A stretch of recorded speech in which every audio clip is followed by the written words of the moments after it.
हमारा आज का जो क्वेश्चन है वो है रुपये 3,364 की राशि को ए और बी के बीच इस प्रकार विभाजित करें कि ए के हिस्से को 5% वार्षिक चक्रवृद्धि ब्याज की दर से निवेश करने पर 5 वर्ष बाद आई प्राप्त राशि बी के हिस्से को उसी दर पर निवेश करने पर 7 वर्ष बाद प्राप्त राशि के बराबर हो जाए। ए का हिस्सा ज्ञात करें। देखो थोड़ा सा अच्छा क्वेश्चन है, ध्यान दो। रुपये कितने हैं? 3,364। तो 3,364 रुपये हैं जो ए और बी दो अलग अलग लोगों को दी गई है। अब पूरा नहीं है, इसमें से कुछ हिस्सा ए को दिया गया, कुछ बी को दिया गया। अगर हम मान लें कि ए को पी दिया गया है, ठीक है, जिसका इंटरेस्ट रेट 5% है और ये 5 साल के लिए दिया गया है, चक्रवृद्धि ब्याज पर दिया गया है, कंपाउंड इंटरेस्ट वाला फॉर्मूला लगाएंगे यहाँ पे। तो बी को कितना दिया गया है? तो चूंकि 3,364 रुपये थे और पी जो है ए को दे दिया गया, तो बी का हिस्सा होगा 3,364 माइनस पी, क्योंकि आपको दोनों को जोड़ के 3,364 पूरा करना है। आप इसको और इसको जोड़ोगे तो 3,364 आपका आ जाएगा। तो ऐसा ही हम मानते हैं, ऐसा ही लेके चलते हैं, ठीक है। लेकिन इसका जो इंटरेस्ट रेट है वो 7% का है, लेकिन टाइमिंग इसका भी 5 साल के लिए ही है।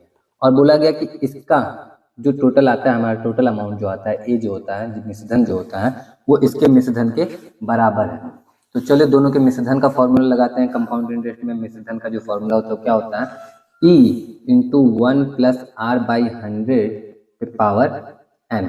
और इधर भी वही फॉर्मूला होता है मिश्रधन का, P इसका, इसके लिए P तो ये है ना पूरा, P into 1 plus R by 100 पे पावर n।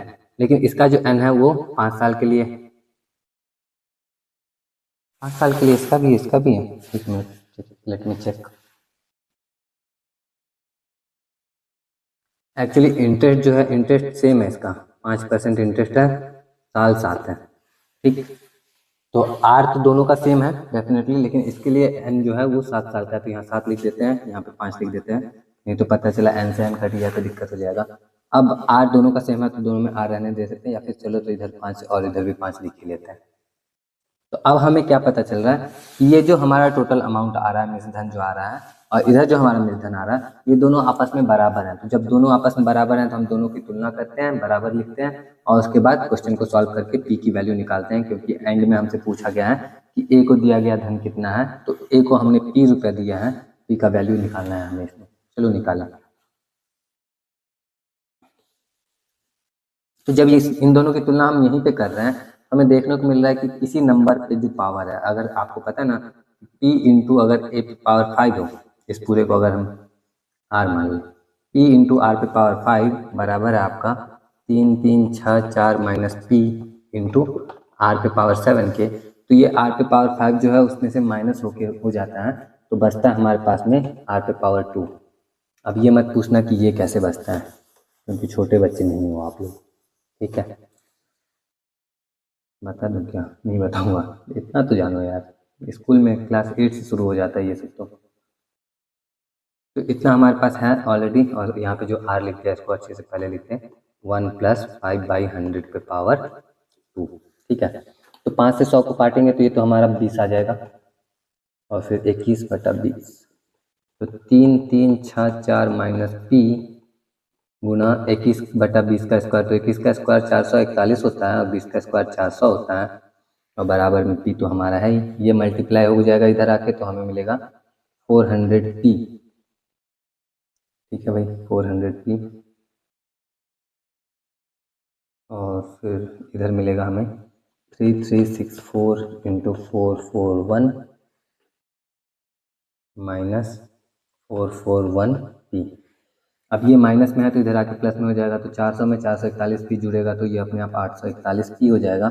841 पी बराबर 3,364 गुना 441, और पी का वैल्यू आ जाएगा हमारा 3,364 गुना 441 बटा 841। अब ये 841, 441 तो 3 से कटने वाला है, लेकिन ये जो 841 है ये 3 से नहीं कटेगा, और 3 से नहीं कटेगा तो किससे कटेगा एग्जैक्टली ढूंढना पड़ेगा। 7 से कटेगा क्या? नहीं, 7 से भी नहीं कट रहा। तो एक काम करता हूँ, मैं कैलकुलेटर यूज़ कर लेता हूँ, आप लोग मेहनत कर लेना, है ना, क्योंकि मेरे मेहनत करने का टाइम तो ख़त्म हो गया।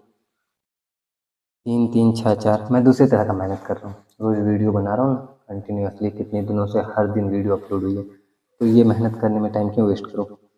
ये डायरेक्ट कैलकुलेटर यूज़ करता हूँ, और एग्ज़ाम में आपके पास तो कैलकुलेटर होगा नहीं, तो आप अच्छे से कैलकुलेट करना। तो ये कैलकुलेट करने के बाद जो आंसर आया है वो आया है 1764 रुपये। 1764 हमारा किस ऑप्शन में है देखिए एक बार, है भी कि नहीं है। 1764 हमारा ऑप्शन सी में है, तो ऑप्शन सी हमारा करेक्ट आंसर होगा, इसमें हम टिक करेंगे। और बस यही हमारा क्वेश्चन था। उम्मीद करता हूँ कि आपको अच्छे से समझ में आया होगा। अगर समझ में आया है तो please let me know in the comment section, and I'll meet you in the next video. Till then, take care of yourself because nobody will do it for you. Jai Hind.